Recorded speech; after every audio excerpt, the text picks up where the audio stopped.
श्री अग्रसेन कन्या महाविद्यालय की ऑनलाइन क्लासेस में मैं आपका हार्दिक स्वागत करता हूं। तो बेटा आज हम कवर करेंगे, जैसे कि पिछले लेक्चर में हमारा जो टॉपिक चल रहा था वो एलिप्स से रिलेटिव चल रहा था, तो एलिप्स के बारे में हम स्टडी कर रहे हैं। तो आज हम स्टडी करेंगे कि जो अविलंब है उसकी इक्वेशन कैसे फाइंड आउट करते हैं। एलिप्स की जो आपकी नॉर्मल जो है आपका इक्वेशन है उसको आप कैसे निकालेंगे, ठीक है। तो देखते हैं।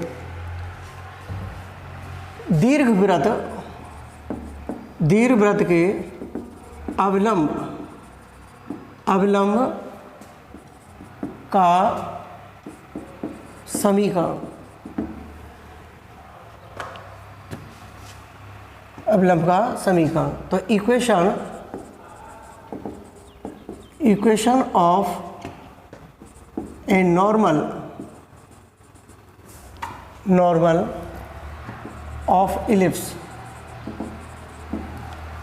ठीक है, एलिप्स। देखो, इसको समझने से पहले आपको देखना होगा कि एक आपको दीर्घवृत्त दिया जाएगा और दीर्घवृत्त देने के साथ साथ उसमें स्पर्श रेखा की प्रवणता निकलती है। पहले जो हमने स्पर्श रेखा की प्रवणता निकाली थी और प्रवणता की सहायता से हमने उसका जो स्पर्श रेखा का समीकरण भी ज्ञात किया था, और हमने ये भी ज्ञात किया था कि जिस बिंदु पर ये स्पर्श करती है उस बिंदु के निर्देशांक क्या होते हैं और कैसे निकालते हैं, मैंने ये पिछले लेक्चर में बताया था, ठीक है। तो ठीक उसी तरह से करना है कि नॉर्मल होता क्या है, ठीक है। तो सबसे पहले दीर्घवृत्त देखते हैं कि देखो इक्वेशन ऑफ इलिप्स है बेटा। इलिप्स क्या होती है? X square upon a square plus y square upon b square equal to 1 होती है। A is greater than b और ई लेस देन 1 होता है। तो ये क्या है कि दीर्घवृत्त की समीकरण हो गई।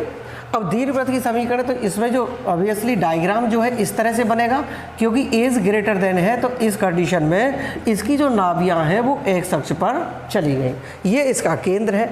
अब देखिए यहाँ से ये जो है स्पर्श रेखा है, यहाँ पर जो स्पर्श कर रही है, इसके जो निर्देशांक है, ये पी बिंदु ले लेते हैं, x1, y1 है, ठीक है। जिस तरह से ये स्पर्श रेखा है, ये होती है स्पर्श रेखा, और ये सेंटर है, तो ये होती है आपकी नॉर्मल।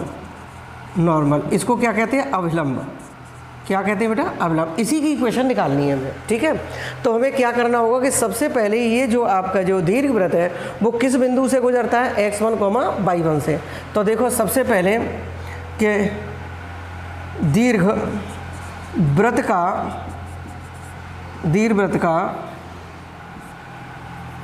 ये लिखो बिंदु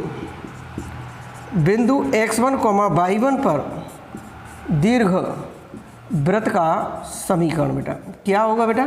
इससे गुजारेंगे तो कितना निकलेगा कि x1 square upon a square, y1 square upon b square equal to 1 है।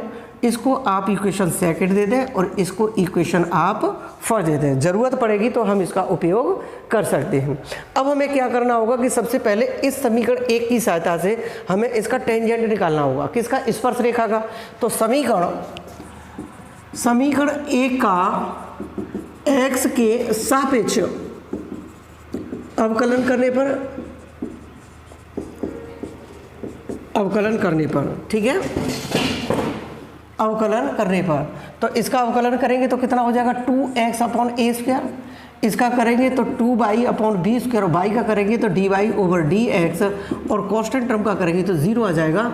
अब हम इसमें dy ओवर dx निकालें, तो dy ओवर dx निकालें तो 2y over b square dy over dx हो जाएगा बेटा, माइनस का 2x अपॉन ए स्क्वायर हो जाएगा, और dy ओवर बेटा dx इक्वल टू माइनस का 2x बी स्क्वायर अपॉन कितना हो जाएगा? इसका करेंगे कि 2 ए स्क्वायर के बराबर होगा, ठीक है बेटा। अब 2 से ये 2 कैंसिल हो गई, 2 से 2 कैंसिल हो गई, तो dy over dx equal to negative b square x upon a square y के बराबर होगा, ठीक है। अब हम इस बिंदु पर इसकी प्रवणता निकालें, तो इसकी प्रवणता मान के चलो m1 है और इसकी प्रवणता m2 है, और जो एक दूसरे को कितने पे काटते हैं? 90 डिग्री पे काटते हैं। तो ये भी कंडीशन आपने सीनियर क्लासेस में पढ़ रखी है कि जब कोई रेखा एक दूसरे को 90 डिग्री पर काटती हैं, यानी समकोण पर काटती हैं, तो m1 और m2 दोनों प्रवणताओं का गुणनफल जो है -1 के बराबर होता है। तो वो भी अप्लाई होगा। तो ये जो बिंदु पर निकालें इसकी प्रवणता कि बिंदु x1, y1 पर स्पर्श रेखा की प्रवणता, स्पर्श रेखा की प्रवणता, ऐसा करने से किसकी निकलती है? केवल स्पर्श रेखा की निकलेगी। तो ये निकालेंगे तो m1 हो गई, क्योंकि m1 मानी स्पर्श रेखा की, कि dy/dx बेटा। तो ये कितना हो जाए? x1, y1 माइनस का b² x1 और a² y1। ठीक है ना? क्लियर है? अब हम क्या करते थे कि इस प्रवणता की सहायता से तो किसकी निकालेंगे? अवलंब की प्रवणता निकालेंगे। तो अवलंब की प्रवणता निकालेंगे कि एज वी नो, जैसे कि हम जानते हैं, एज वी नो दैट, क्यों जानते हैं कि m1 और m2 इक्वल टू -1 के, देखो एक दूसरे को कहाँ पे काट रही हैं? समकोण पे काट रही हैं। तो दोनों की प्रवणताओं का जो गुणनफल है वो किसके बराबर होगा? -1 के बराबर होगा। ये m1 की वैल्यू है, तो यहाँ अप्लाई करेंगे तो कितना हो जाएगा? -b² x1 over a² y1 और m2 इक्वल टू -1 से माइनस, वो माइनस से माइनस कैंसिल हो गया और ये निकल के आएगा बेटा m2 की जो वैल्यू निकली वो कितनी होगी कि a² y1 और b² x1 के बराबर हो गई। ठीक है? तो ये इसकी प्रवणता है। ये किसकी प्रवणता है? अवलंब की प्रवणता। यह अवलंब की प्रवणता है। अब अवलंब की प्रवणता की सहायता से इसका समीकरण ज्ञात करें। क्या ज्ञात करें बेटा? समीकरण ज्ञात करेंगे। तो समीकरण ज्ञात करने के लिए क्या करेंगे कि अविलंब का समीकरण, अभिलंब का समीकरण। तो अविलंब का समीकरण कितना होगा? y - y1 और m2 x - x1 होता है कि नहीं होता है बेटा? बिंदु पर बिंदु दिए हैं और एक प्रवणता दे रखी है, तो रेखा का समीकरण किस तरह से ज्ञात करेंगे? तो m की वैल्यू यहाँ डाल दीजिएगा कि y -y1 और इसकी जो वैल्यू है वो a² y1 upon b² x1 x - x1 के बराबर होगी। इसका मल्टीप्लाई करिए कि b² x1 और y -y1 और a² y1 x -x1 हो गया। मल्टीप्लाई कर दीजिए इसमें। जब इसमें इसका मल्टीप्लाई करेंगे तो बेटा क्या निकल के आएगा कि ये b² x1 y माइनस का b² x1 और y1 और equals to a² y1 x minus और a² x1 और y1। तो इसको इधर ले जाइए, इसको इधर लाओ और इसको इधर ले जाओ। तो इधर लाएंगे तो कितना हो जाएगा कि a², इसको तो इधर लाओ और इसे इधर ले जाओ तो कितना हो जाएगा? a² और a² x1 y1 minus b² x1 और y1 और a² y1 x और माइनस का b² x1 y के बराबर हो गया। ठीक है? यही तो निकलेगी बेटा। अब इसमें से क्या करें कि a² माइनस b² कॉमन दिखाई दे रहा है कि x1 और y1, तो a² y1 x माइनस और ये कितना हो जाएगा? b² x1 और y के बराबर हो गया। ठीक है? या ये जो वैल्यू आएगी वो a² y1 x minus b² x1 y equal to a² minus b² और ये हो जाएगा x1 और y1। ठीक है? अब इसके दोनों तरफ किससे डिवाइड कर दें? x1 y1 से, कि दोनों ओर x1 y1 से भाग देने पर तो देखो a² y1 x over x1 y1 और माइनस का b² x1 y अपॉन कितना हो जाएगा? x1 और y1 और a² माइनस b² और x1 y1 और x1 और y1 इससे कैंसिल हो गया। और देखो x1 से x1 कैंसिल, y1 से y1 कैंसिल, तो a² x over x1 minus का b² y और ये y1 इक्वल्स टू कितना हो जाएगा? a² minus b²। ये इसका अवलंब का समीकरण है। किसका समीकरण बेटा? अवलंब का समीकरण आ गया। ठीक है? एक रूप और होता है इसका, एक रूप और होता है बेटा इसी का, मैं और बता देता हूँ, और उसी को हम डायरेक्टली यूज करते हैं। ठीक है, ये तो आपका पहला था, आप इसको दूसरे पे कर सकते हैं। तो देखो यहाँ से ले लीजिए इसको, ये वाला ब्रेक करते हैं कि y minus y one equal to a square y one, और बाई वो एक्स माइनस एक्स वन हो जाएगा upon b square x one हो जाएगा। तो इसको यहाँ ले आइए, तो y minus y one over a square y one और equal to x minus x one है, और ये हो जाएगा बी स्क्वायर एक्स वन होगा। तो देखो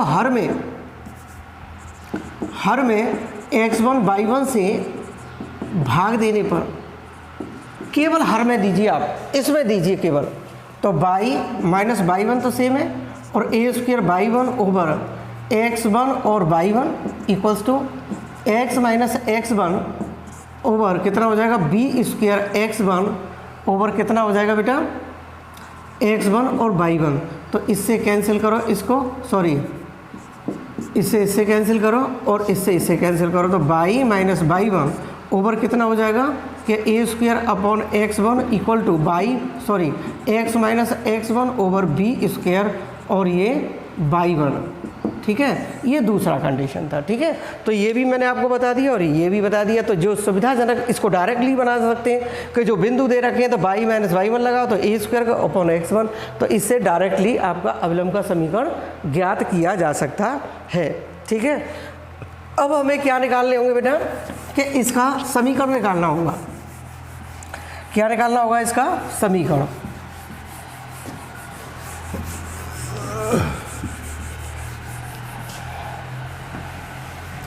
प्रवणता रूप निकालो इसका कि अवलंब समीकरण का प्रवणता रूप। ठीक है, प्रवणता रूप निकालेंगे तो ये समीकरण है अवलंब का समीकरण।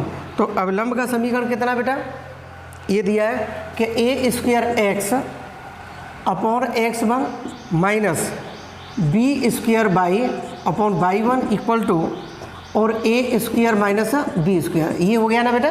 अब इसकी हेल्प से प्रवणता रूप क्या होता है, बाई बराबर एम एक्स प्लस सी। तो इसका जो बाई बराबर एम एक्स प्लस सी के रूप में इसको व्यवस्थित करना होगा। तो कैसे करेंगे कि आप इसको बाई की फॉर्म में ऑलरेडी पहले से ही ब्रेक कर लो। तो क्या करें इसको कि a square x upon x one minus a square minus b square equal to b square y, और बाई वन हो गया या तो b square y upon y one और इक्वल टू कितना हो जाएगा ए स्क्वायर एक्स और एक्स वन माइनस और a square minus b square हो जाएगा बेटा। ठीक है, अब y की वैल्यू निकालेंगे तो क्या होगा y one upon b square और ए स्क्वायर एक्स और एक्स वन माइनस और a square minus b square हो गया। ठीक है, अब मल्टीप्लाई करो इसका y इक्वल टू क्या करें भाई, तो ए स्क्वायर बाई वन और b square x one x और माइनस तो a square minus b square और y one upon b square हो गया। ठीक है, अब ये जो वैल्यू है वो किसके इक्वल माने हम, m के इक्वल, क्योंकि बाई बराबर एम एक्स आ रहा है तो m के बराबर। तो m की जो वैल्यू है वो ए स्क्वायर बाई वन और बी स्क्वायर एक्स वन के बराबर हो गई। ठीक है, अब हमें इससे क्या वैल्यू निकालें कि x की वैल्यू x और y की वैल्यूज निकालें हम। तो इससे हम y की वैल्यू निकालेंगे तो क्या निकल के आएगा बेटा, तो y की वैल्यू निकालेंगे तो बाई वन इक्वल टू निकल के आएगा कि बी स्क्वायर एम और x one upon a square, यही तो निकल के आएगा। अब जो समीकरण मैंने आपको बताया था कि बिंदु x1 कोमा बाई वन पर दीर्घवृत्त का समीकरण क्या था कि x1 square upon a square plus y one square upon b square, उसको लेते हैं। तो समीकरण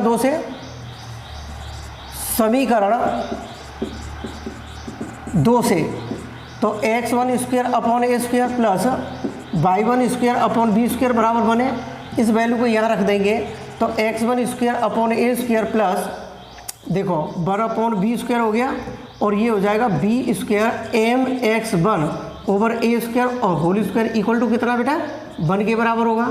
तो तो x1 square upon a square plus 1 upon b square, और ये हो जाएगा आपका b power 4 m square x1 square और a पावर 4 और इक्वल टू 1 के बराबर हो गया।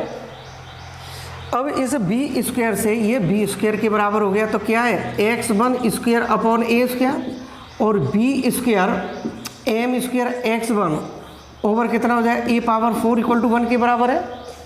ऊपर वाले में से अगर इसका एलसीएम ले लें पहले, तो कितना हो जाएगा a पावर 4 होगा, तो कितना हो जाएगा कि a square x1 square plus b square m square x1 ये स्क्वायर है, ठीक है, स्क्वायर है, इक्वल टू कितना हो गया 1।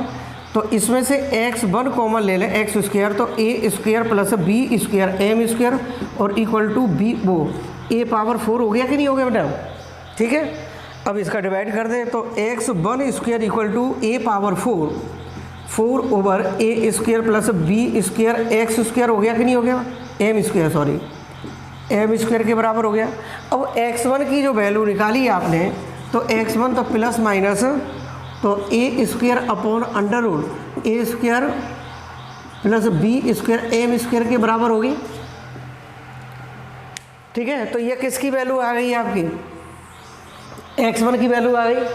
अब हमें y1 की वैल्यू निकालनी है, तो देखो y1 की वैल्यू इसको समीकरण दे देते, तो y की वैल्यू ये है, तो y की वैल्यू कितनी थी, y1 equal to b square यहाँ रख देते हैं,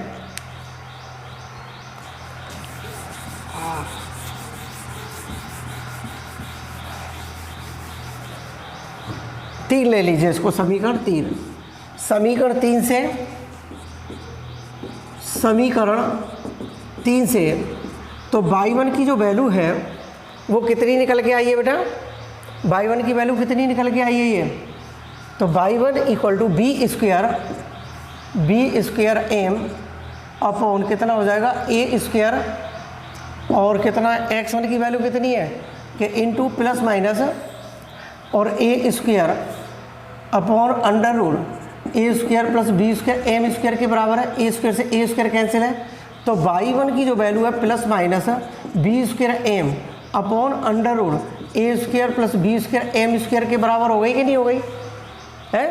तो ये y1 की वैल्यू निकले, वो x1 की वैल्यू है, ये y1 की वैल्यू है, तो बिंदु क्या निकले, बिंदु x1 कोमा y1 तो कितने निकले आपने कि a plus minus a square upon under root a square plus b square m square comma plus minus b square m upon कितना हो जाएगा अंडर रूट के a square plus b square m square, ठीक है, ठीक है, ये निकल के आए आपके। अब हमें समीकरण निकालना था किसका, किसका निकालना बेटा, अभिलंब का समीकरण।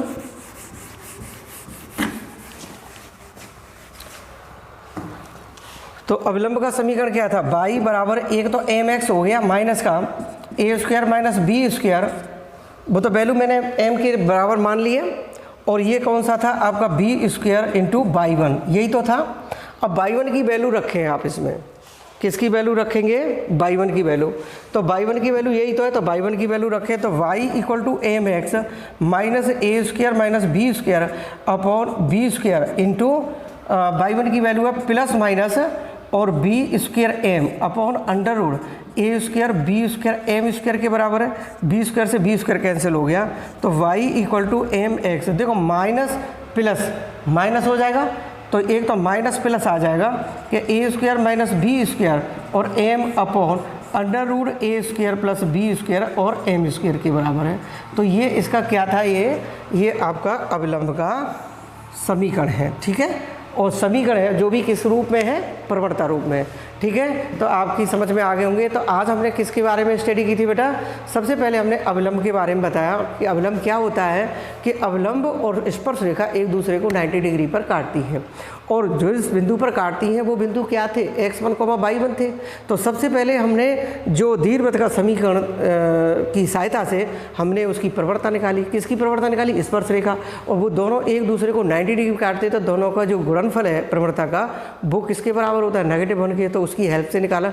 तो हमने आज आपको क्या बताया है, एक तो मैंने जो बिंदु कैसे निकाले जाते हैं वो बताया है जहाँ पर अविलंब और स्पर्शिका एक दूसरे को काटते हैं, ठीक है, और उसका प्रवणता रूप बताया है, ठीक है, और एक जो है उसके अविलंब का समीकरण क्या होता है ये बताया।